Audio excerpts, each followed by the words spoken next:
¿Cómo están mis queridos amigos? Bienvenidos a un nuevo programa de Yo Soy el Centro Histórico, donde vamos a abordar justamente parte de la historia, la cultura, la tradición, la gastronomía y todo lo que conlleva ser parte de este sitio tan emblemático, tan conocido y tan visitado por nacionales y extranjeros.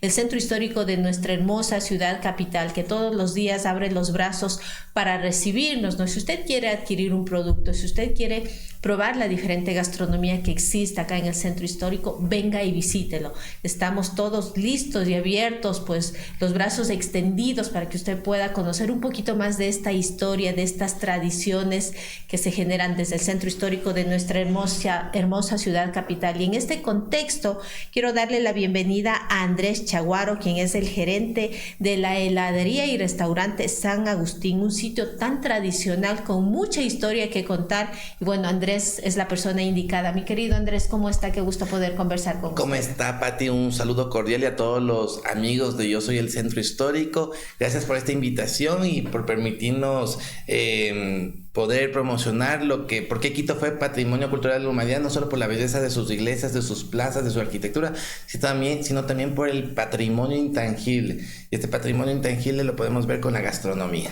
Así es, y bueno, ustedes tienen mucha historia, ¿no? Partiendo desde la casa, el domicilio donde ustedes, en este caso, pues tienen el negocio en la actualidad, pero entiendo, surge, ¿no? Como una familia que durante el transcurso de las épocas ha tenido pues que ir evolucionando como todos aquí en el Centro Histórico, pero manteniendo también este patrimonio vivo, que es lo que a estas alturas nos puede contar qué es lo que ha pasado, cómo se ha logrado sostener durante tantos años. Pues bueno, te cuento un poquito de historia. San Agustín nace su casa, ya aparece dibujada en los planos de 1734. ¿Ya? Su arquitectura de la casa fue construida para que sea una pulpería.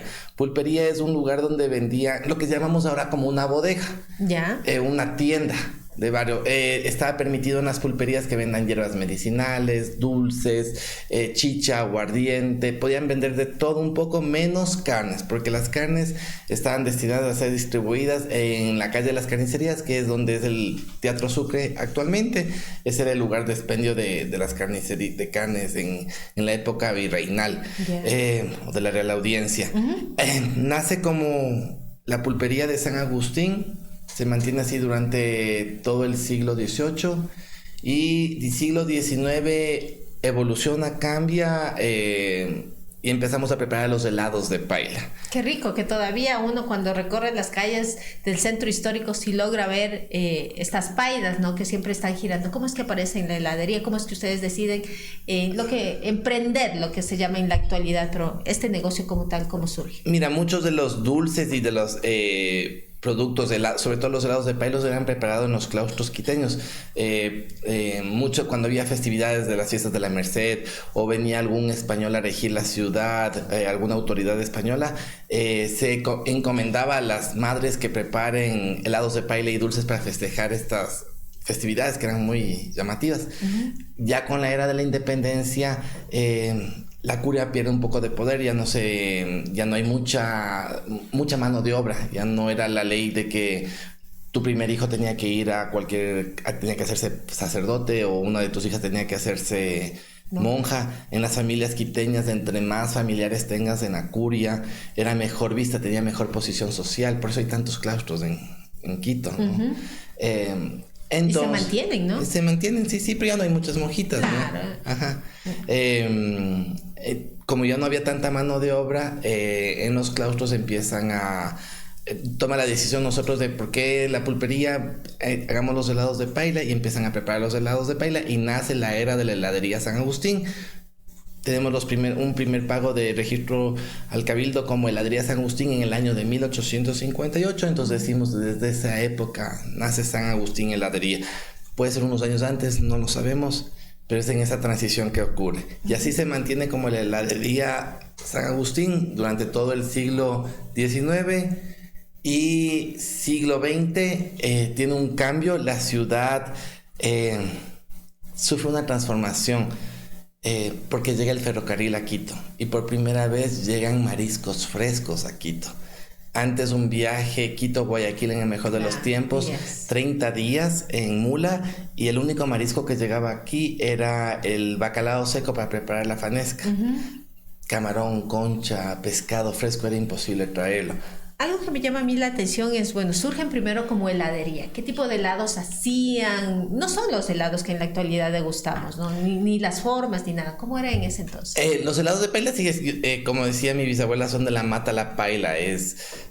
La fruta llega, se la lava, no había licuadoras en esa época, se hacían en sedazos, con el hielo que bajaban los indígenas del Pichincho, del Atacazo. Y a mano lo mecían, por ejemplo la mora lo empezaban a aplastar y caía este jugo espeso y eso entraba a la paila. Se endulzaba con raspadura porque no había azúcar industrializada en esa época. Claro, y en este caso, ¿cómo llegaba y cada qué tiempo llegaba el hielo? Tenemos un registro de que llegaba una vez a la semana, llegaban 15 a 30 mulas de hielo. Entonces tenemos un área abajo que es como una bodega, donde se iba apilando el hielo y se lo tapaba con paja y sal en grano para que se preserve. Y así se lograba preservar. Y no es que estamos hablando de pedazos de hielo en este No, son más o menos hielos de 1 metro por unos 70 centímetros. Ya. Y bueno, se realizaba este proceso, ¿no? De contar con diferentes sabores de helado. Estamos hablando del de mora. ¿Qué otro tipo de helado? Mora, naranjilla, que lo traían los jumbos. ¿Cómo sería de la naranjilla? Igual, en sedazos y lo pasabas haciendo. Batiendo. Yo me acuerdo que de niño, estoy hablándote en 1908, a finales del siglo XX, yo recuerdo que yo veía que había un trabajador que se llamaba Belisario, que él trabajó con nosotros como 65 años, el señor, porque él estuvo desde niño trabajando con mi bisabuela, y él, a pesar de que usaban licuadora, él seguía pasando en el sedazo la fruta para que siga saliendo más el sabor. ¿Sería otro sabor diferente, digo yo? Porque una cosa es la licuadora, otra cosa es el sedazo, no sé. No. Lo que pasa es que no había tecnología. Ahora con tecnología puedes mejar los procesos. Siempre. Ajá. Ya, entonces todo esto era un proceso largo. Sí, no había luz. Estamos hablando a comienzos del siglo XX, ¿no? Ya. Y bueno, vamos actualizándonos, vamos modernizando, nos llega el tren a Quito. Y llegan los primeros mariscos y empezamos a preparar lo que son los ceviches de concha y de camarón. Y pasa a llamarse la heladería cevichería de San Agustín. Yeah. Durante el siglo XX le conocían también como la cevichería San Agustín, porque había esta moda de los ceviches. Se preparaban en 2 partes. ¿Cómo nacen los ceviches? Exacto, porque uno de mis antepasados se llamaba Aurelio Andino. Aurelio Andino era dueño del Hotel Majestic, que es el Hotel Plaza Grande actualmente.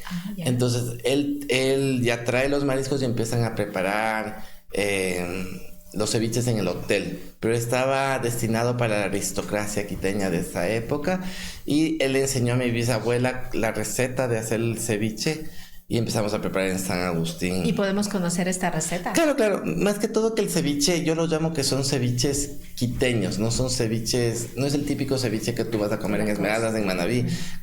Cada provincia tiene sus zonas, y yo también digo, nosotros aquí en Quito tenemos nuestro propio ceviche. ¿Por qué? Porque al llegar la receta acá, por ejemplo, era muy difícil traer el limón sutil. Entonces empezamos a utilizar el limón Meyer, que es el que nace en los valles andinos. Al comer la gente aquí en Quito le gusta mucho la comida lampreada. Le introducieron raspadura al ceviche para cortar la acidez del tomate. Y así nació el ceviche de camarón, que es un ceviche agridulce. En cambio, el ceviche de concha, yo asumo de que cuando llegaron las primeras conchas, como no había una cámara de frío, la locomotora era a vapor, hacía mucho calor. El tren no es que venía en 4 horas, 5 horas. Claro. Se demoraba algunos días en llegar. Entonces, por ejemplo, digamos que cosechaban la concha en Guayaquil el lunes, hasta empaquetar el miércoles, llegaba el viernes la concha acá a Quito. Entonces, cuando preparan el ceviche de concha como crudo, la gente se intoxicó. Ya. Desde ahí empezaron a cocinar la concha, se les ancocha aquí en Quito el ceviche de concha, entonces es otro sabor. La concha es más durita. Ya. Es más durita la concha. ¿Y cómo reacciona en este caso la ciudadanía de aquellas épocas en ir probando este tipo de gastronomía, ¿no? Porque termina llamando la atención. Se hizo muy llamativo, o sea, fue un boom en el siglo XX los ceviches, se llamaban mucho la atención estos ceviches de concha cocinada y de camarón agridulce. Y así se mantuvo durante la cevichería durante todo el siglo XX, que fue como el boom. Pero en siglo XX al final del siglo XX vino la epidemia del cólera al país y la gente dejó de consumir mariscos. Ya. Tenían miedo a consumir mariscos. ¿Y qué pasa con la cevichería?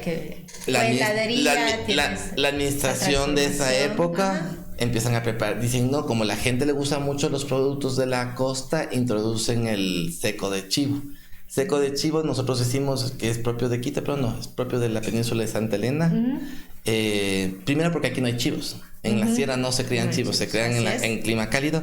Y aquí se lo andinizó, como fueron los ceviches, se lo andinizó. ¿Cómo se lo andinizó? Cambiándole en vez de chivo utilizamos borrego. Así es. Ponemos la chicha, la naranjilla, la cerveza y también se le hace agridulce, se pone raspadura. Para cortarla así desde la chicha. Tengo un comentario de un amigo internauta que dice, es cierto lo del sabor ampliado. En la sierra le ponemos jugo de naranja en los ceviches, lo mismo el agrio del hornado. Tú vas a San Olquí, es dulce. ¿Cómo se celebraba la Navidad aquí en Quito con tamales dulces? Tenemos muchos dulces en Cuenca, en Quito el dulce es de Corpus Christi. Pero ¿por qué consumimos tanto dulce? ¿Por el frío? Estamos a 3.000 metros de altura y necesitamos bastantes calorías. Ahora ha cambiado el clima y ya pues estamos así, pero si tú ves las fotos, antes todo el mundo estaba con abrigo. Con ponchos. Era muy fría la ciudad. Y bueno, vamos avanzando en todo este proceso, ¿no? En esta transformación de San Agustín, que bueno, helados, luego ceviches. Primero pulpería. Pulpería, la heladería, helados, los ceviches. ¿a qué y vamos? actualmente es una heladería restaurante en la que trabajamos en la sostenibilidad de la gastronomía quiteña, de todas estas recetas tradicionales y también de muchas recetas que vienen. Nuestro calendario gastronómico está muy ligado al calendario religioso católico apostólico romano. ¿A qué me refiero esto? Por ejemplo, ahorita estamos en temporada de Cuaresma. Así es. Es momento de preparar la fanesca. Ya estamos vísperas de la Semana Santa, entonces hay que preparar el pan de Jueves Santo, los dulces de Semana Santa como los higos, el arroz de leche y los pristiños. ¿Cómo avanzamos? Los chihuiles. En el tema de gastronomía, que entiendo ustedes a estas alturas son expertos en este ámbito, podía observar yo ayer sus redes y también en este caso tenemos una foto que me gustaría que la suban. Ahí vemos parte de lo que representa la heladería, restaurante San Agustín, ¿no? Sí, esa parte de la planta. Esa es la planta baja y eso es donde comenzó la pulpería. Entonces, ahí en la parte de atrás pueden ver lo que están las vitrinas empotradas, donde se exhibían o se ponían bebidas o productos para la venta de la pulpería. ¿Todavía se mantiene? Sí, es la planta baja, es la principal. ¿Qué más?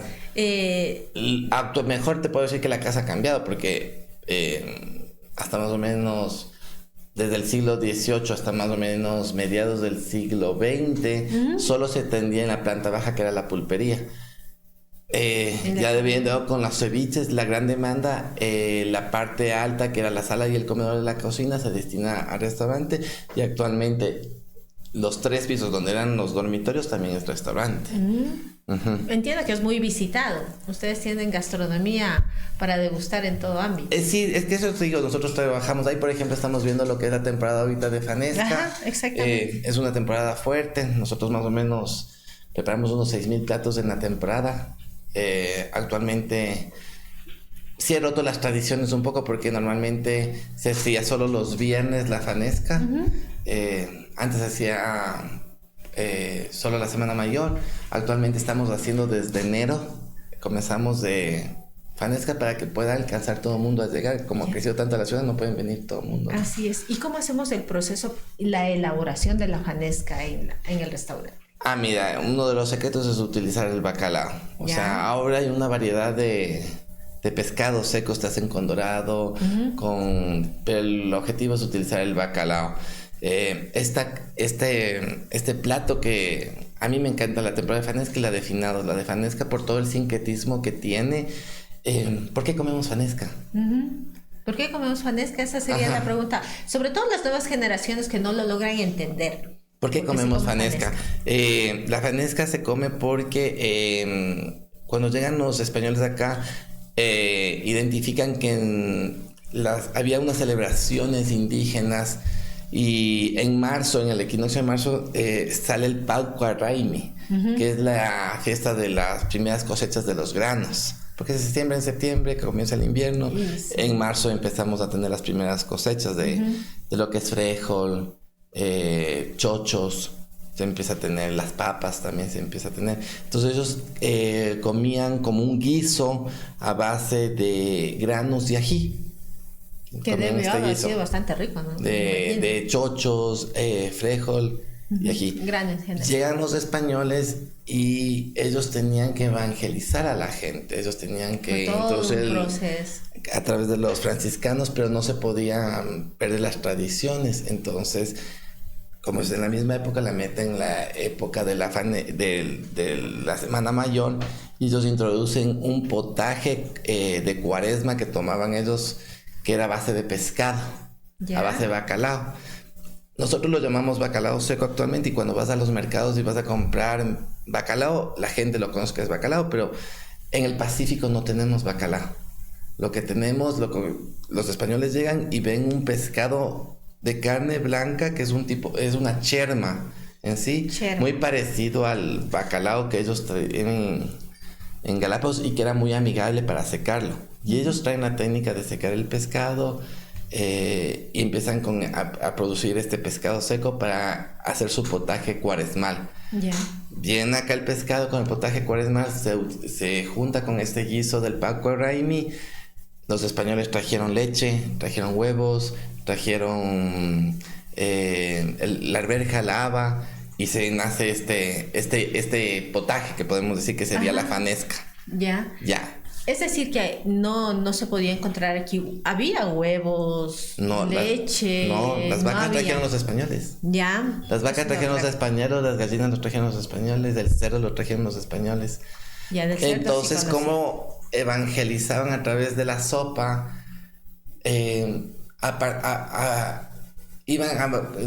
Hay muchas familias que dicen que, por ejemplo, se ponen 12 granos, porque simbolizan los 12 apóstoles.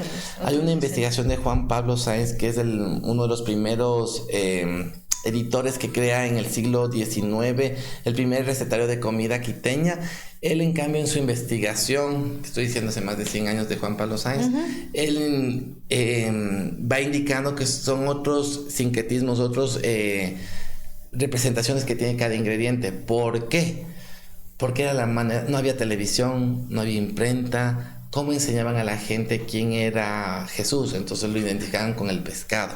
¿Quién era María, la madre de Jesús? Entonces iban contando toda la vida de María, cómo era el Vía Crucis, y la representaban, por ejemplo, con la cebolla paiteña, que al rato que tú vas cortando la cebolla, derramas lágrimas, eso simbolizan las lágrimas de la Virgen María en el Vía Crucis, y así van enseñando a la gente.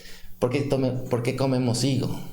¿Por qué comemos higo? ¿Por qué les gusta a tantas personas el higo, que es bastante dulce? ¿Por qué comemos higo? ¿Por qué se come higo? Entonces son preguntas que tú tienes que hacer. ¿Por qué no se come otra fruta?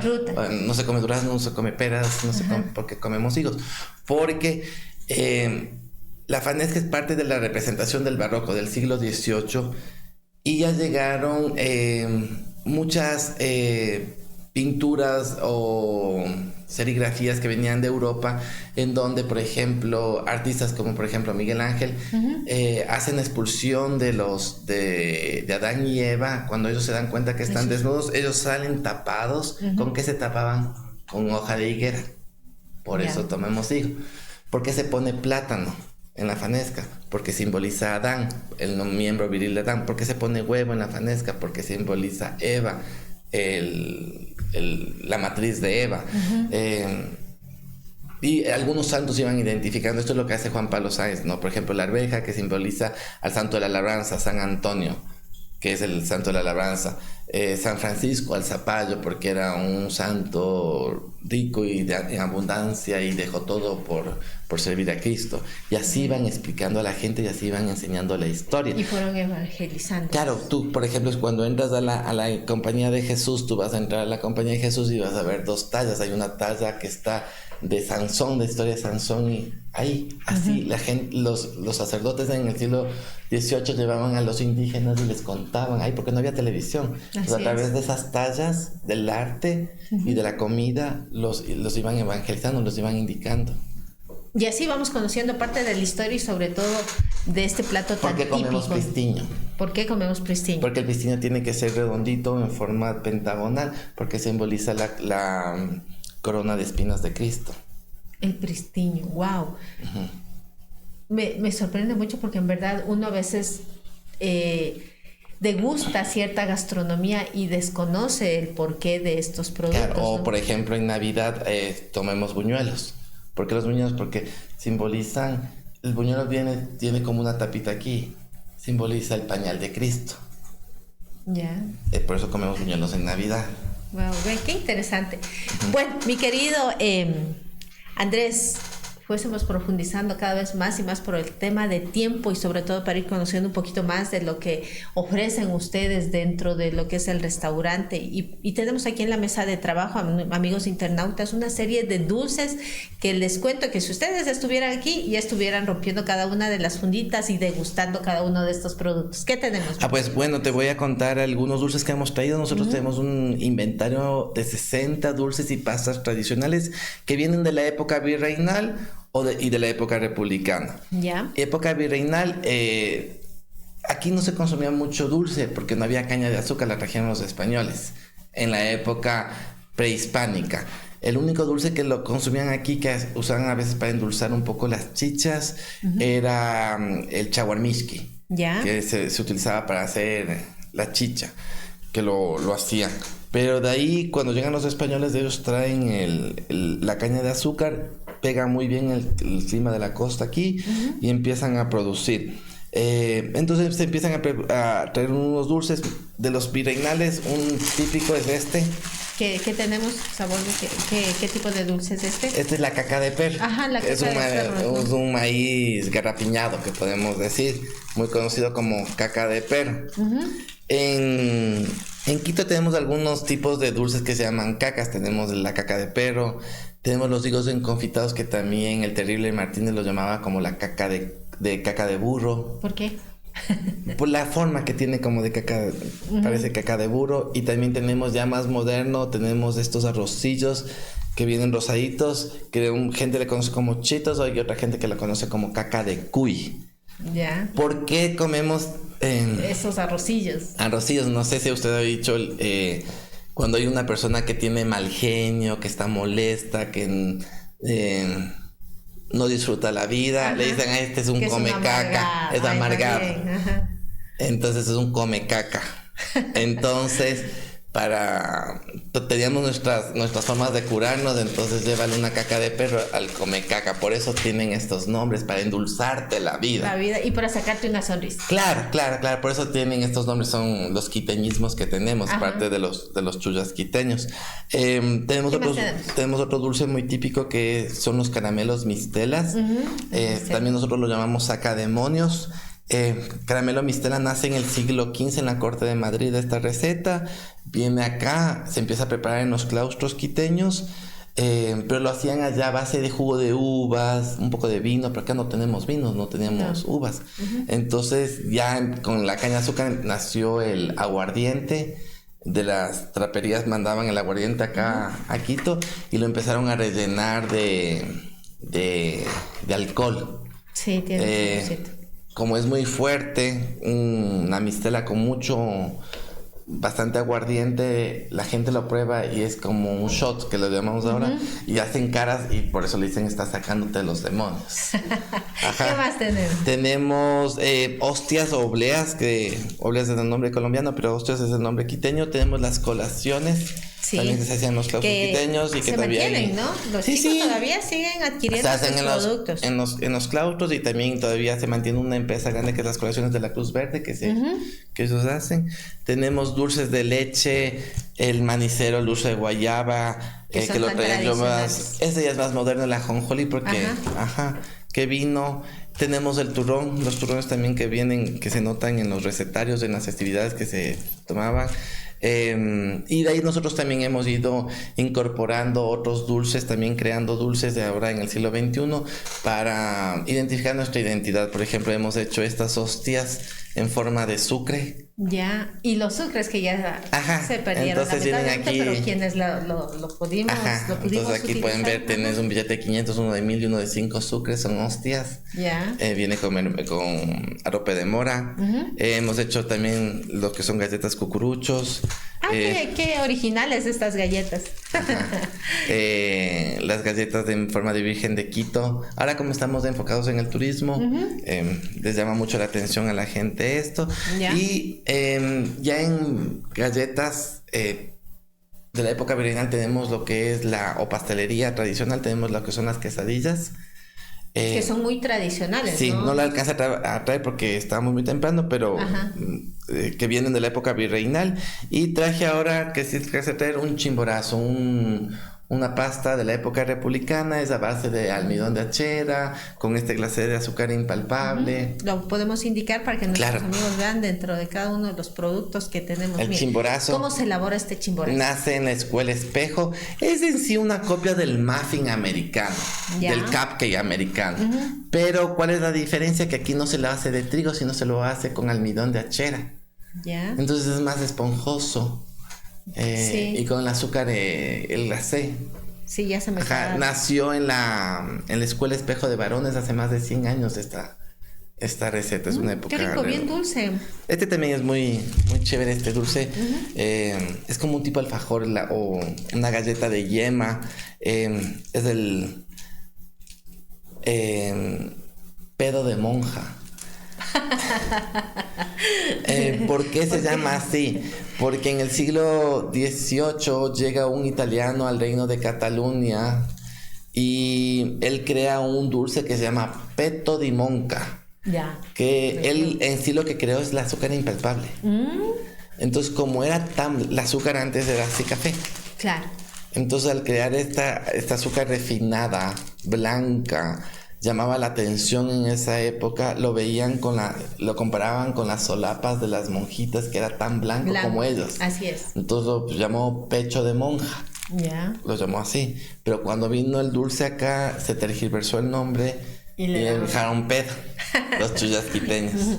El chuya quiteño es así. Sí. Se caracteriza por eso. Eso también nosotros en San Agustín seguimos preparando lo que son los salpicones quiteños. ¿Qué son los salpicones? Los salpicones quiteños son... Como hablábamos, no había licuadoras, ¿cómo se hacían los jugos antes? Sedazo. Entonces preparabas con mano. Va saliendo el jugo espesito y eso te pasaban con hielo raspado de montaña. También llamado como rompenucas, creo que lo llaman en Riobamba, así se hacían los jugos. Pero los quiteños lo llamaban, decían, vamos a tomarnos un salpicón, porque ellos tenían la creencia en el siglo XX que al tomar esta bebida, el salpicón, iba a brotar la salquiteña. Por eso se llama el salpicón. Miren, muchísima historia que tenemos aquí por parte de Andrés y la heladería San Agustín y restaurante en la actualidad, ¿no? Platos, rapidito, ¿qué platos podemos degustar allá? Eso te decía, nacemos con el seco de chivo, el calendario que te decía, estamos en Fanesca, acabamos de pasar lo que es el puchero de carnaval, que se preparó el puchero de carnaval, es una sopa a base de diferentes carnes con manzanas y peras, el jucho, otra bebida tradicional. Ahorita vamos a hacer fanesca, vamos con el pan de Jueves Santo, dulces de Semana Santa, terminamos la Semana Mayor y arrancamos con Pascua y empezamos a preparar todo lo que es el rosero quiteño y dulces de Corpus Christi. Nos mantenemos así hasta festejar, más o menos son 2 meses que se prepara el rosero quiteño y el Corpus Christi y ya llega el verano.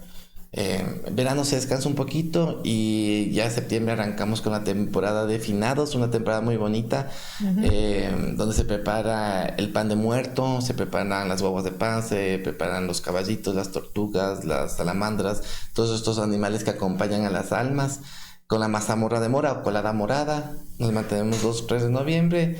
Ahí descansamos una semanita y arrancamos ya con Navidad, con todos los dulces navideños, buñuelos, tamales de Navidad que se preparan. Miren, todo este tipo de gastronomía ustedes lo pueden encontrar en la heladería y restaurante San Agustín, que tiene más de 50 años de vida, ¿no? No, pues, muchísimo más. La casa es de hace 290 años. Hay dulces que tenemos que tienen más de 290 años de historia. La heladería tiene 166 años de vida. ¿Ya? Sí, vamos con muchísimo que contar, mis queridos amigos internautas. Si ustedes quieren visitar y conocer la heladería y restaurante San Agustín, ¿dónde les pueden localizar? Y a través de redes sociales también. Estamos ubicados en el Centro Histórico de Quito. Estamos en la calle Guayaquil, entre Mejía y Chile, frente a la muralla del convento de San Agustín.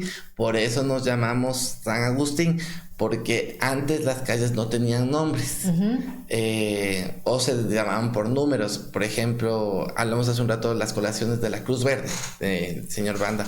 ¿Por qué se llaman? Porque estaban frente de la Cruz Verde que había en el convento de San Francisco.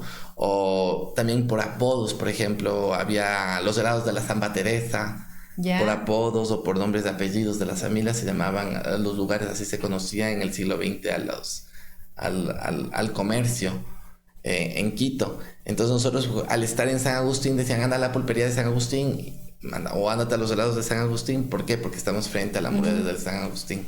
Miren, qué interesante toda esta historia que vamos conociendo aquí, que se genera en el centro histórico, donde siempre les indicamos: venga, usted visite, deguste, prueba, comparta y sobre todo dialogue con quienes son parte del patrimonio de nuestra hermosa ciudad capital. Agradecerle muchísimo a Andrés por habernos acompañado este día en este programa, pues, y seguiremos pendientes de todo lo que ustedes tienen que ofrecer. No, un gusto y una invitación a que vengan a visitarnos al centro histórico de Quito. Como les dije al principio, Quito tiene mucho para ofrecer, y la magia tanto en su patrimonio intangible, en su gastronomía, en la música, en la danza, en los trajes. Vengan a los museos, a los claustros, al comercio, a fomentar el comercio en el centro histórico. Y ahora la manera más rápida de llegar al centro histórico en el metro de Quito. Así es. Puede coger trolebús, puede coger trolebús, puede coger el transporte público y puede coger el metro de Quito que usted, o si quiere venir también en su vehículo particular, pero le recomendamos, eso sí, que mejor venga por las otras líneas que le hemos recomendado, para que llegue al centro histórico de Quito, un sitio muy visitado. Nuevamente agradecer. Y está seguro, ¿no? Eso es lo importante. Es súper seguro aquí. Aquí está seguro. Y venir con comodidad a caminar, a disfrutar, a pasearse, a ver las exposiciones de arte que hay en el Centro Cultural Metropolitano, museos de la ciudad, a los murales que están creciendo, a las mismas iglesias. Ajá. Tenemos muchísimo que ofrecerles aquí en el Centro Histórico.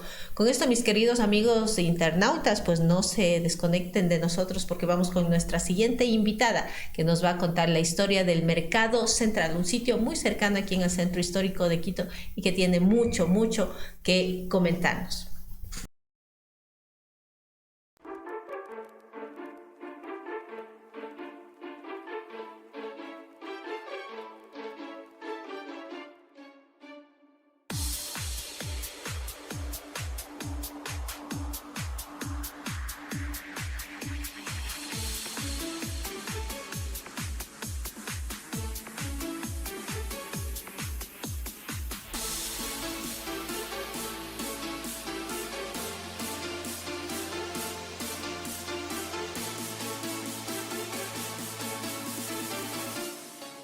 Y bueno, mis queridos amigos, seguimos aquí con mucho más del programa Yo Soy el Centro Histórico. Les quiero comentar rapidito que el programa llega gracias a Almacenes Angelito, donde usted puede encontrar los mejores trajes y recuerdos para cada ocasión especial. ¿Dónde les localiza a ustedes? Puede visitarles en la calle Benalcázar y Mejía, esquina. Atienden desde las 9 de la mañana hasta las 18 horas de lunes a sábado. Así es que si usted tiene algún evento importantísimo y necesita algún traje, necesita algún recuerdo, venga y visite Almacenes Angelito. También Atech Project, el mejor servicio en ingeniería eléctrica y de telecomunicaciones. Ellos ofrecen soluciones de cableado estructurado, domótica y además la instalación eléctrica. Usted puede contactarlos al 099 15 18 263. Le repito el número para que usted pueda contactarlo, 099 15 18 263. Con esto, mis queridos amigos internautas, avanzamos con mucho más en su programa Yo Soy el Centro Histórico, y quiero darle la bienvenida a una invitada muy especial que tiene muchísimo que contarnos: historia, gastronomía, servicios y más. Patricia Gordón, presidenta del Mercado Central. Mi querida doña Pati, qué gusto poder conversar con usted. Muchas gracias por invitarnos a este programa, y más bien, tocayita, nosotros estamos siempre prestos para que conozcan la historia del centro histórico y sobre todo de la puerta al centro histórico, que es el Mercado Central. Así es, usted lo ha dicho, es la puerta del centro histórico y tiene mucha historia el Mercado Central. ¿Cómo es que aparece? Estamos hablando de que se originó con la fusión de dos mercados, ¿no? Así es. En 1952 el señor alcalde, señor Chiriboga Villagómez, él hace una fusión de dos mercados porque el mercado que funcionaba en San Blas se quema, y ha habido otro mercado en La Marín. Entonces él hace una fusión de estos dos mercados y empieza en 1952, creo que en febrero de 1952, a formar parte del centro histórico donde ahora permanecemos. Ya tenemos más o menos 73 años de estar en el sitio que estamos, sabiendo que antes eso era de faenamiento, ¿no? De reses, claro. Toda esa parte de San Blas, desde San Blas inclusive hasta el Teatro Sucre, hasta ahí ha sabido funcionar un camal. Entonces son historias que nosotros también hemos ido conociendo a lo largo con nuestros padres, vivencias de lo que nosotros muchas veces como ciudadanos de Quito no sabemos, pero nos interesamos porque somos parte ya de una historia nosotros también. ¿Y usted creció en el Mercado Central? ¿Desde cuándo está? ¿Cómo es que se va vinculando a este sitio tan conocido? Mi mami es fundadora prácticamente, porque mi mami había tenido su sitio de trabajo en el mercado de San Blas, como se quemó ese, entonces es una de las fundadoras del Mercado Central. Entonces, si yo estoy ahí, digamos que es por pura casualidad. Si bien es cierto, nosotros tuvimos, mis papis trabajaban ahí, nos educábamos cerca porque habían los colegios de las monjas, el Luis Fidel Martínez, que funcionaba pues en la Antepara, y después en el Colegio Cardenal de la Torre, que es frente a la Basílica. Entonces de ley, o sea, me iba y bajaba por donde mis papis para irme a la casa. ¿Y cómo era todo este trayecto? O sea, me acuerdo que cuando yo estaba en la escuela habían dos jornadas, no sé si se acuerdan, la matutina y la vespertina, porque en las dos jornadas estudiábamos, y íbamos desayunando y regresábamos al almuerzo en el mercado, porque mi mami, o sea, siempre se dedicó a trabajar por sacarnos adelante, por darnos educación, y porque ella decía que de pronto los papás de ella le dieron, pero, o sea, no supo aprovechar, y se dedicó al negocio. Pero en cambio nosotros sí nos exigió estudiar a mis hermanos y a mí. Los papitos eran así antes, ¿no? Bien exigentes. Sí, mis papis eran así, mi papi sobre todo, o sea, pero ¿cómo le digo? Para mí el cariño al mercado, prácticamente yo le sentí el mercado cuando mi papi fue dirigente. Y muchas de las veces mi papi no sabía estar ahí, y don Pepe Bonifaz, que era el presidente, cuando mi papi no estaba, o sea, mi papi era el secretario. No estaba mi papá, y como mi hermana era la que más le ayudaba, a mi hermana no le gustaba, o sea, meterse en directivas. Y Añita, anda, coge notas. Bueno, yo me iba. Entonces, yo veía cómo la gente era, ¿no? O sea, cómo era la gente que iba abriéndose espacios, cómo luchaban por mantenerse sus sitios de trabajo. ¿Dentro del mismo mercado? No, o sea, ya con las autoridades, o sea, porque era algo que buscaban siempre mejorar. Siempre de mano con las autoridades, pero siempre buscaban una puerta de enlace para con las autoridades y los señores dirigentes de los mercados. Entonces, yo creo que esa fue una espinita que me fue como creciendo, y después, les soy sincera, a mí no me gustaba el mercado. A muchos, por falta de conocimiento, no les gustaba el mercado, hay que decir. Y yo, como estaba en ese tiempo, el Colegio Cardenal de la Torre era hecho el aniñado. Entonces, o sea, yo bajaba y como que no, pero las monjas le conocían a mis papás. Entonces, ¿qué edad tenía usted ahí? A ver, chusicas, bueno, hace años estaba yo cuando yo llegué al mercado en sí, y yo cuando me casé. Ya. En sí. Pero de ahí cuando estudiaba, o sea, solo bajaba, pedía la bendición, me iba a la casa. No me gustaba. No me gustaba ayudarles, pero mi mami sí nos exigía que le bajemos a ayudarle porque a veces no tenía empleadas y sí nos exigía, pero a mí no me gustaba. Pero bueno, o sea, pero creo que fue esa la espinita que una va metiéndose, ¿no? En la sangre para nosotros ahora estar al frente del mercado, ¿no? Son vivencias que cómo era el mercado antes. Sí, eso, el mercado dentro de todo, o sea, se mantenía limpio porque antes las autoridades, los alcaldes daban todo, daban guardianía, daban limpieza, pagaba la alcaldía, pagaba luz, pagaba agua, o sea, nosotros solo nos faltaba que nos den el pan y la leche y teníamos todo servido. ¿Ya? Y el mercado, o sea, todas las personas, las antiguas que conocían el mercado, sí se han de acordar de cómo era, porque teníamos muchos habitantes, habían ratas, ratones y rateros, sí teníamos bastantes. Claro, sí me acuerdo que había una parte, y eso que no les hablo de muchos años atrás, donde botaban la basura. La basura, claro. Teníamos un espacio que lamentablemente no era solo la basura del mercado en sí, sino de todo el barrio, que iban y botaban ahí en ese espacio, o sea, siempre expedía muchos malos olores. Entonces,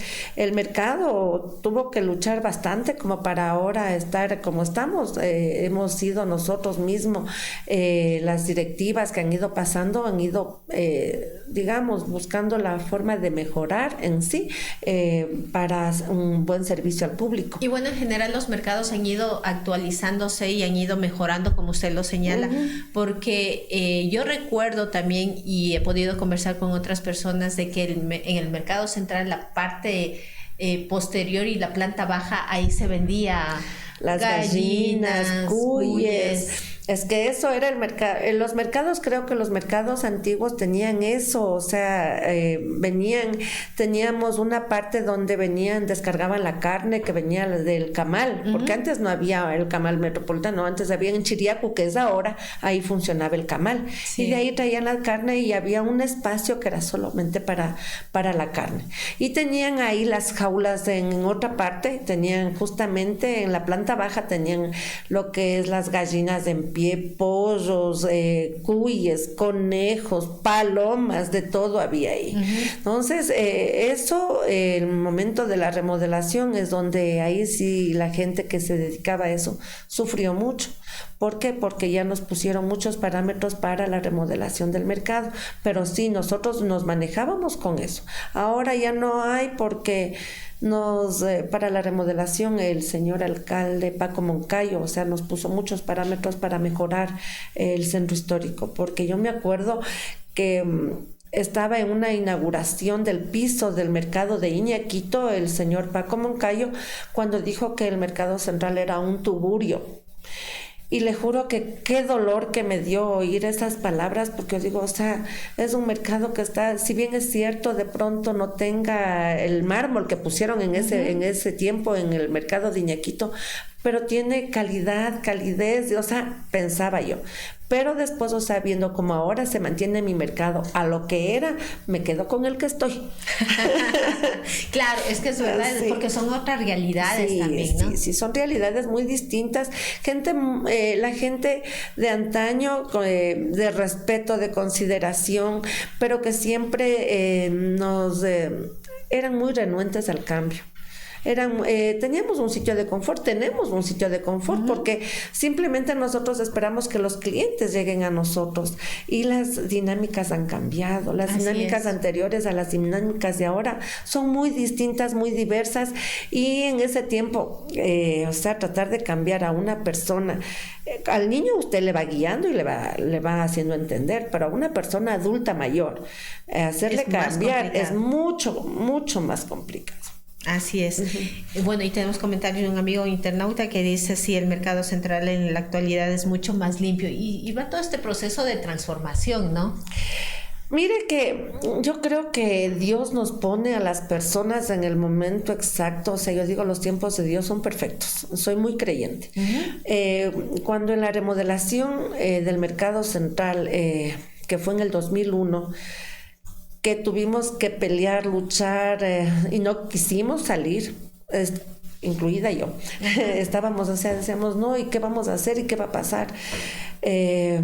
Nos quedábamos inclusive a dormir ahí en el mercado para no salir. Yeah. Nosotros no, o sea, simplemente decíamos no salimos.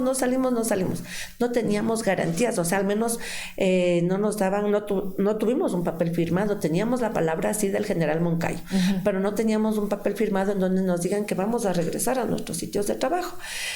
Me acuerdo que una noche la señora administradora de la zona centro, la economista Lourdes Rodríguez, con la arquitecta Inés Pazmiño, fue una noche a desalojar toda la parte de afuera, la parte externa, porque inclusive nosotros nos quedábamos a dormir adentro, cuidando nuestro sitio de trabajo. Lo mismo pasaba con la gente que vendía en los alrededores. O sea, ellos también se quedaban. Los comerciantes informales. Una noche fue la Policía Nacional, la Policía Metropolitana, todas las autoridades, y les hicieron levantar. O sea, ya viendo eso, o sea, nosotros dijimos, ¿y ahora qué pasa? Nos tocaba y nos tocó caminar, luchar, llorar. El mercado nos debe también lágrimas, nos debe muchas cosas, pero en un aprendizaje grande, es un aprendizaje en donde uno, cuando uno se vuelve líder, lo que piensa es en ayudar, en servir y no servirse, porque en los momentos los cargos son pasajeros, los cargos, o sea, solo estamos ahora y mañana nuevamente regresamos a nuestro sitio de trabajo como un usuario más. En ese tiempo nosotros nos fuimos y nos trasladaron a la Plaza Belmonte. Ya. Está cerca, ¿no? Está cerca, pero también sufrimos en la Plaza Belmonte, o sea, porque hay aguas, vientos, lluvia, hasta caída de ceniza. Hasta caída de ceniza. Eso, sí. Nos tocó vivir todo eso, pero creo que fue el mejor momento del mercado, porque hubo la unión de las compañeras, una fraternidad que estábamos nosotros, o sea, si vendíamos bien, si no vendíamos también, pero en cambio fue el verle la alegría, el que estemos todas unidas, el que en la mañana cuando hacía sol venía una y decía, está haciendo bastante sol, un vasito de cervecita de ser. Ya. Hoy en la tarde cuando llovía mucho y era muy frío, había una compañera que decía, hice agüita de canela, ¿quién tiene puntas? Ya. Y así, o sea, y hacíamos todos los sábados, me acuerdo que la economista Lourdes Rodríguez nos mandaba zanqueros, nos mandaba bandas para que la gente acuda a la Plaza Belmonte, y era un pretexto para todas, para bailar, para conocernos mejor. Pienso que fue la mejor época del mercado central, el estar en un espacio reducido, estar más apretaditas entre todas, pero nos conocimos y creo que nos entregamos un poquito más entre todas. Y vea que eso me quedó grabado a mí, porque yo fui dirigente en ese tiempo, y yo dije, pagué derecho de piso porque fue mi primera dirigencia, y me acuerdo clarito que mi papi, cuando me postularon, me dijo, mijita, no aceptes, es duro. Yo dije, no, papi, yo me voy. Yeah. Vamos, y de largo me fui. Mi papi falleció. Mujer de lucha, dice usted. En el 2000 mi papi falleció, y o sea, fue duro, pero, o sea, le dimos adelante, y le dimos, en ese tiempo, la señora Zoila Cárdenas, estaba de secretaria Fernanda Ceballos, y de tesorero el señor Luis Torres, pero fue una etapa en que cuando ya ahí hicimos muchas reuniones y que nos hacían comprender que nosotros debemos cambiar. El señor director en ese tiempo, el señor Carlos Ordóñez, el coronel Ordóñez, él era una persona que escuchaba, que también se conmovía, y que también se asustaba. Claro. Es que les veía ahí en la plaza, ¿no? Porque es una realidad diferente estar dentro de un mercado sí, con todos los servicios. Pero en otro espacio de que nosotros decíamos cuando nos decían todos rumores que venían, que decían que no nos iban a devolver el mercado, que ya eran vendido a los chinos y que mis compañeras lloraban y que yo, Dios mío, ¿qué hago? Señor, ¿qué hago? Vamos. Un día nosotros con la directiva nos íbamos... nos fuimos pues a la dirección de mercados y le encontramos al señor director yéndose a subir a un bus. Señor director, le gritábamos, señor director, el señor asustado. ¿Qué pasa con el mercado? No se preocupen, ustedes no se preocupen. Nunca acudimos, como decían mis compañeras, decían, vamos al Tribunal de Garantías, vamos a esto. No, nunca acudimos. Siempre trabajamos de cerca y de mano con las autoridades que estuvieron ahí en ese tiempo. Con el general Moncayo, con el general Suárez, que era el administrador general. Trabajamos, en ese tiempo había... como era pues esta institución ahora es el IMP, antes no era el IMP, pero que se encargaba de lo del centro histórico y nosotros, o sea, trabajamos muy de la mano, siempre sí luchando, sí no enfrentándonos, o sea, con nuestras razones, diciéndoles, o sea, viendo que las cosas marchen como deberían ser. Nosotros nos dijeron que iba solo para 6 meses la salida del mercado, pero duramos 1.5 años fuera del mercado. Salimos en el 2001 y regresamos en el 2003. Ya. Pasa todo este proceso donde ustedes logran sostenerse estando en la Plaza Belmonte y tienen que regresar al mercado. ¿Qué pasó allí? Al regresar al mercado fueron muchos cambios, o sea, ya no podíamos regresar con las jaulas de las gallinas, ya no podíamos regresar, nos pusieron ahí sí muchos parámetros. Inclusive porque, o sea, ya estábamos hablando de cosas mayores como la Organización Panamericana de la Salud, la Organización Mundial de la Salud, que estaban pendientes del cambio del mercado central. En la sección comidas, por ejemplo, nos exigieron poner las vitrinas para exhibir nuestros productos, cocinas de acero inoxidable, o sea, ahí sí ya nos pusieron los parámetros, acero inoxidable para todo, y las compañeras también de pollos que ya no podían vender en pie, tenían que traer ya el producto a hacer ya con las empresas que hasta el día de hoy le siguen expendiendo. Las compañeras de las tercenas que ya no podían colgar en los ganchos las carnes, también tenían que poner sus vitrinas frigoríficas, los compañeros de mariscos de igual manera. O sea, nos tocó hacer una inversión para sostenerle al mercado central, como hasta el día de hoy nos sostenemos. ¿Y por qué fue importantísimo eso? Porque la Organización Mundial de la Salud lo declaró el primer mercado saludable, no solo dentro de Quito, sino dentro del Ecuador y dentro de Sudamérica.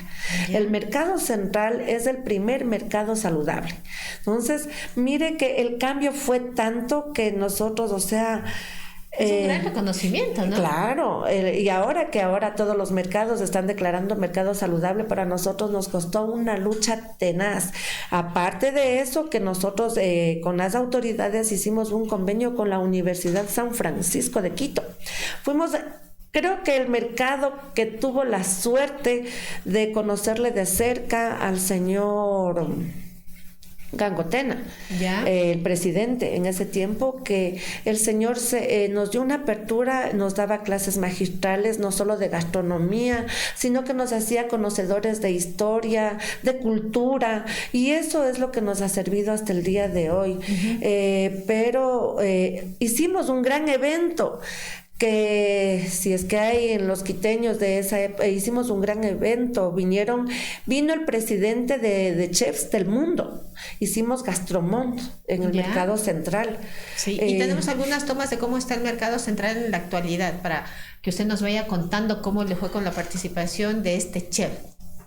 El mercado, cuando vino, todos, absolutamente todos, desde la sección papas hasta la sección de alimentos preparados, absolutamente todos hicimos nosotros. Venían, me acuerdo que había la escuela de gastronomía de la UNITA. Que fueron ellos los que vinieron a darles clases a las compañeras para que hagan ensaladas, para que preparen. En la sección mariscos me acuerdo que hicieron un hornado de albacora. Hicieron en la sección papas, hicieron un ají espectacular con la papa chaucha, la papa leona, o sea, y los chefs se fueron pero admirados y encantados de la gastronomía que tenemos en el Ecuador y en ese momento el mercado central. O sea, nosotros despuntamos grandes, o sea, nosotros lo hicimos en grande, nosotros lo tratamos de mantener todavía el mercado central en grande. Tratamos de seguir buscando mejoras para nuestro mercado, para que el mercado siga siendo un ícono de la ciudad. Los mercados en sí son historia, los mercados en sí somos, o sea, somos un patrimonio en Quito. Así o sea, es, y el patrimonio vivo. Exacto, nosotros y eso, así queremos seguirle manteniendo a nuestro mercado. Así es, y existen varias secciones en el mercado central. Así ahí podemos es. ver una la de sección ellas. hierbas, por ejemplo, las compañeras, mire que justo creo que se le ve a doña Mayrita ahí. La señora, la mamacita de la señora, ella curaba el espanto, pero tenía una, ¿cómo le digo? Yo pienso que hasta para eso se nace con ese don, que se nace con ese don. Y la señora curaba y todo el mundo le buscaba a la señora. Creo que les heredó eso a sus dos hijas, son doña Mayra, doña Janet. Y ahora las compañeras en la sección hierbas todas curan el espanto, hacen sus limpias y todo eso. Y les buscan, me imagino que son buenas. Yo les digo, vayan nomás que les pasen el huevo a todo el mundo ahí. Pero, o sea, es algo que tenemos, ofertamos eso en el mercado. También tenemos la sección pollos, tenemos la sección vísceras, que todavía existe, donde venden el corazón de la vaca y todo eso. La guata, donde venden las patas, donde venden todo eso. Tenemos secciones. Y en la sección pollos, ¿no? La sección una muestra pollos, aquí sí, de cómo que se expenden en este caso los pollos en la actualidad. Ahora se vende así, ya el pollo ya procesado, digamos, ¿no? Pero también eso tiene, yo a mi compañera, yo le escuchaba ayer que le decía el señor director general que nosotros en el mercado tenemos un producto que no es inyectado con salmuera, decía la compañera. A ellas les llegan, ellas ven el producto que les llega, tienen de Pronaca y también tienen los pollos de campo. Entonces, pero para vender ahí los pollos de campo, ellas ven el producto que les entregan. Los señores que vienen y que no se ha inyectado, porque la compañera decía que le ponen salmuera, le inyectan eso. En el mercado central ofertamos productos de calidad, precio exacto y peso justo. Y tenemos algunas muestras que les vamos a seguir indicando a nuestros amigos internautas, y dentro de las secciones, ¿qué más tenemos? Tenemos abarrotes, bazares, tenemos, por ejemplo, ahorita en la sección abarrotes ya están ofertando el pescado para la fanesca, ya están ofertando eso. Tenemos legumbres, tenemos frutas, tenemos tercenas. En la sección granos ya están ofertando todos los productos para la fanesca. O sea, en temporadas las compañeras ya se ponen de acuerdo. No pueden bajarse mucho los precios porque lamentablemente nosotros nos regimos al mercado mayorista, no nos vienen a dejar directamente, nosotros también dependemos de un mercado mayorista o de un mercado San Roque, y ahí donde compramos, entonces siempre más o menos vamos variando el precio, pero porque según cómo está el mercado en sí. Pero sigue siendo económico. Así es. ¿Cuántos comerciantes laboran en el mercado central? En la actual, éramos 128 comerciantes, en el mercado 42 puestos vacíos. Esa es una buena noticia la que usted nos va a dar. Sí. Nosotros teníamos, porque, a ver, primero que cuando estuvimos en la Plaza Belmonte éramos 210, nosotros decíamos 210 madres de familias, cabezas de hogar. Regresamos de la Plaza Belmonte, muchas de las compañeras ya no quisieron quedarse, o sea, ya no tenían de pronto la misma forma de venta, porque como decíamos, hasta el día de hoy tenemos que cumplir muchos parámetros que no dice solo la autoridad, que resta en la ordenanza municipal. Entonces las compañeras se fueron y hasta antes de pandemia éramos 186, si no me equivoco. Llegó pandemia. Lamentablemente llegó pandemia. En pandemia nosotros fue tan inesperado que un día solo llegó la orden de la alcaldía y nos dijeron: señores, tienen que cerrar el mercado. En marzo fue. Cerramos el mercado. Y ahí sí, todo el mundo a la casa, todo el mundo metido en su casa y ya. Cuando unas compañeras, que yo puedo decir el nombre de Paulina Lema, de la señora Rocío Rumipanta, que ellas se pusieron, digamos, al frente. Yo estaba siempre pendiente de que el mercado, o sea, si había mercados abiertos, de que el mercado se abra, pero las compañeras se pusieron en planta y hablaron con otros compañeros para salir, entre ellos Guido Paute, que para ya aperturar el mercado. Para aperturar nuevamente el mercado, los compañeros que reabrieron el mercado, tuvieron que hacer muchos gastos. Primero, que tenían que ver el certificado médico, tenían que mandarse a hacer en ese tiempo los trajes de bioseguridad, que tenían que limpiar, desinfectar y todo eso el mercado, y ellos se pusieron al frente y lo hicieron bien. Y Qué yo bueno. felicito eso, porque ahí no estuve de presidenta, pero siempre me han tomado a mí las autoridades en cuenta, porque de pronto porque una se conoce la historia y de pronto porque una quiere que el mercado se siga manteniendo vivo, ¿no? Entonces, cuando regresamos, ya las demás compañeros, que ya los compañeros abrieron, nos pusimos de acuerdo en seguir manteniéndonos hasta el día de hoy, en la forma en la que estamos, porque nosotros en el mercado aún mantenemos el alcohol. Nos ha dejado, la pandemia también nos dejó una muy buena educación, como lavarnos las manos frecuentemente, como la utilización del alcohol, como cuando estamos ya enfermos, utilizar la mascarilla. Entonces, yo creo que esas cosas son muy importantes para darle seguridad a la gente que llega al mercado. Y eso es indispensable, mi querida doña Patti, porque ustedes tienen la sección de comidas también, ¿no? Y tienen unas maravillas. En el mercado central tenemos 3 patios de comidas. Como yo le iba diciendo, o sea, antes teníamos, regresando de pandemia, o sea, de lo que éramos 186, regresamos creo que 50 personas regresamos al mercado a aperturarlo, después ya se fueron uniendo y hasta que llegamos a las 128 personas. Y ya no regresó nadie más. Unas compañeritas sí que fallecieron, compañeros que fallecieron, pero otros compañeros que ya no regresaron. De pronto los hijos, las familiares ya no les dejaron regresar y nos quedamos con 45 puestos vacantes en el mercado. Que un día que sacaron en Quito Comercio, dije, no son tantos. Y reclamaba yo, que decía que no, y yo dije, no, es que no son tantos, porque no vimos en realidad que la gente ya no regresó, ya no vino, y sí, teníamos los 45 puestos vacantes. En esta temporada, en estos últimos meses, a partir del año anterior, el señor alcalde Pavel Muñoz les pidió a la agencia de comercio que empiecen a postular en todos los mercados que haya puestos vacantes, que pongan y se difundió la noticia para que en los mercados que tenemos puestos vacantes ingresen carpetas. Y es así como sí hemos ido llenando nuestro mercado ahora. Y ahora tenemos tanto la sección abarrotes, habían 4 puestos vacíos y ahora ya se lo ve lleno. En la sección, en el patio sur de la sección comidas teníamos puestos vacíos, como 4 puestos también, y están llenos. En la planta baja, que era donde más puestos vacíos tenemos, solo tenemos ahorita 3 puestos tenemos vacíos.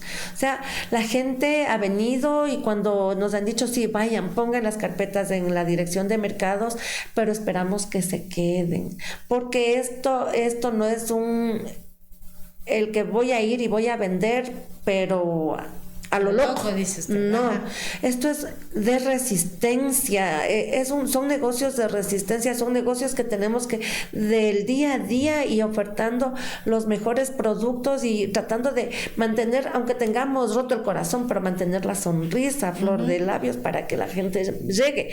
Pero veo que ahora sí los compañeros, o sea, han llegado y se están quedando. Qué bueno. Ofertamos en los patios de comidas, es una gastronomía espectacular. El mercado central se caracteriza por eso. Por la gastronomía. Al mercado central le conocen más por la gastronomía, sobre todo por las corvinas, que es más conocido.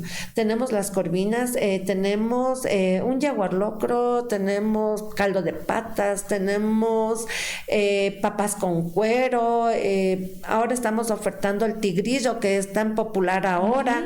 un compañero nuevo, las tortillas con café, caldo de gallina. Y la gente madruga, ¿no? La gente madruga, claro, a desayunar. El mercado, o sea, llega usted, a lo menos en los días fríos, usted el patio de comidas de la planta baja lo ve lleno, porque está el café, la señora Rosita con su café con tortillas. Muchos compañeros están ahí ofertando encebollados espectaculares. Ahora tenemos dulces, tenemos una compañera que vende espumilla, va a ingresar una compañera con una venta de donas. Están vendiendo ahora chicha. ¡Qué rico! La chicha y la chicha de jora. Un compañero que entró a vender cocos y vende el agua de coco. Y eso, o sea, son cosas que estamos viendo innovadoras. Una compañera que es una señora que tiene su edad, pero que elabora ella misma sus pulseritas y las oferta.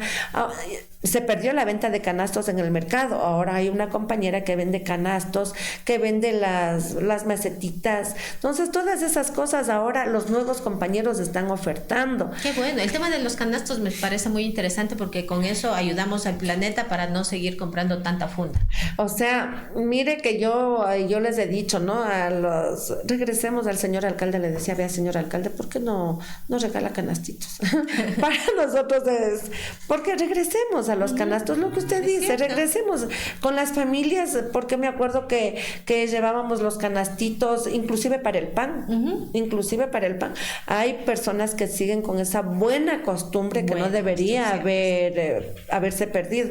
En mi negocio yo puedo decir que hay clientes que llegan a mi negocio y que ya llegan con sus ollitas mismo y van llevando. O sea, no me dé fundas, no me dé. Lamentablemente, mire que se ha hecho indispensable ocupar las fundas y nos toca. Sí, pero también podemos ir cambiando de mentalidad. Tenemos que ir cambiando. Mi querida doña Patti, por el tiempo, cuénteme dónde les pueden localizar. En este caso, pues bueno, lamentablemente no tiene redes sociales, pero de qué hora y de qué día pueden ir nuestros amigos a visitar, a turistear en el mercado mercado central. Tenemos alrededor muchas hosterías en donde bajan todos los extranjeros y visitan el mercado central. El mercado central está abierto de lunes a domingo, de lunes a sábado atendemos de 6 de la mañana a 3 de la tarde y los domingos de 6 de la mañana a 2 de la tarde. Feriados también atendemos hasta las 3 de la tarde. Con ese horario nos quedamos a partir de pandemia. La inseguridad que a veces hay alrededor del mercado nos ha obligado prácticamente por nosotros mismos y por cuidar también la integridad de nuestros clientes a cerrar a esa hora. Pero en cambio en el mercado sí les ofrecemos y les garantizamos la seguridad. Eso sí, les garantizamos la seguridad al interior del mercado, inclusive ya un poco afuera. Cuando regresamos teníamos ladrones alrededor, pero ahora ya no. Los chicos, los caballeros que trabajan en el mercado central se encargan de cuando ya sonamos la alarma que tenemos una alarma y todos salimos. Ahí sí con palos y ladrón cogido, sí han visto los ladrones que hemos actuado. Por eso es que ellos ya no se atreven a llegar al mercado central. Qué bueno, es una gran historia que usted nos cuenta de toda la historia que tiene este mercado central. Y pasa muchísimo, pero no se preocupe, anécdotas que contar. Tenemos mucho tiempo más para poder seguir conversando sobre el mercado central. Estamos ya a puertas de... Mejor dicho, estamos ya en Cuaresma. Ustedes, me imagino, van a tener ofertas para que nuestros amigos vayan y visiten el mercado central. Sobre todo en la sección legumbres, granos tiernos, que es en frutas también, por fruta de temporada y por las legumbres de temporada, sí, vamos a tener ofertas. Y sobre todo, en la Semana Santa les ofrecemos una exquisita fanesca, un arroz de leche espectacular. El molo que siempre se vende, porque si decimos puré de papa, no, es el molo, o sea, así le conocemos, vengan, visítennos en el mercado central, les esperamos siempre con los brazos abiertos, con una sonrisa amable, la calidad y sobre todo, la calidez que ofrecemos en el mercado central. Visítennos y serán partícipes de eso. Muy agradecida de Soy el Centro Histórico para que hagan conocer estas historias, estas vivencias, estas normas de vida que tenemos en los mercados. Así es, agradecerle nosotros también a Patricia Gordón, presidenta del Mercado Central, por habernos acompañado y permitirnos conocer un poquito más de lo que es parte del Centro Histórico, el Mercado Central. que tiene muchos años de vida y deseamos que tenga muchos años más. Nuevamente, muchas gracias, mi querida doña Pati. Muchas gracias a usted, mi tocaíta, muchas gracias a todos ustedes y les esperamos. A ustedes también, vengan, visítenos, por favor. Sí, estaremos allí, vamos a ver qué ofertas nomás tiene el Mercado Central y la invitación está hecha para que ustedes, amigos que se encuentran aquí en la ciudad capital, del norte, del sur, de aquí, del mismo centro, vaya y visite este mercado, disfrute su gastronomía, adquiera sus productos y pues conozca un poquito más de esta historia de aquí, del centro histórico. Con esto yo me despido, volveremos en un próximo programa donde ustedes pueden conocer mucho más de cultura, arte, gastronomía y de lo que representa en sí el patrimonio vivo del centro histórico. Desearles a todos que les vaya súper que bien y volvemos con un próximo programa. Hasta pronto. Gracias, mi Pati querida.